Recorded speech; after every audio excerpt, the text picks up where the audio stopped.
किसान और उसका आलसी बेटा। एक गांव में एक बुजुर्ग किसान रामलाल अपने बेटे मोहन के साथ रहता था। रामलाल बहुत मेहनती था, लेकिन मोहन बहुत आलसी था। वह सारा दिन बस सोता रहता और अपने पिता की मदद करने के बजाय बेकार बैठा रहता। पिता की चिंता रामलाल ने कई बार मोहन को समझाने की कोशिश की, लेकिन वह टाल मटोल करता रहा। एक दिन किसान बहुत बीमार पड़ गया। उसे चिंता थी कि अगर उसने अपने बेटे को मेहनत का महत्व नहीं सिखाया तो भविष्य में वह गरीबी में जिएगा।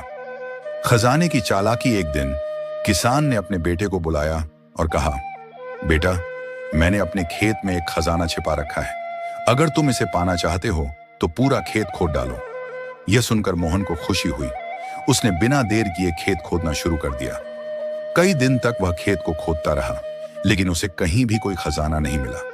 जब पूरा खेत खोद डाला तो वह निराश होकर अपने पिता के पास गया और बोला, पिताजी, मैंने पूरा खेत खोद डाला, लेकिन कहीं भी खजाना नहीं मिला। रामलाल मुस्कुराए और बोले, बेटा, अब जब तुमने खेत खोद दिया है तो इसमें बीज भी बो दो।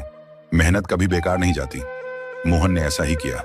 कुछ ही महीनों में खेत में लहलहाती फसल उग आई।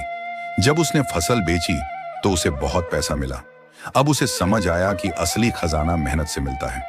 कहानी से सीख, मोहन ने अपने आलस्य को छोड़कर मेहनती बनने का निश्चय किया। उसने सीखा कि मेहनत ही असली खजाना है। मेहनत का फल हमेशा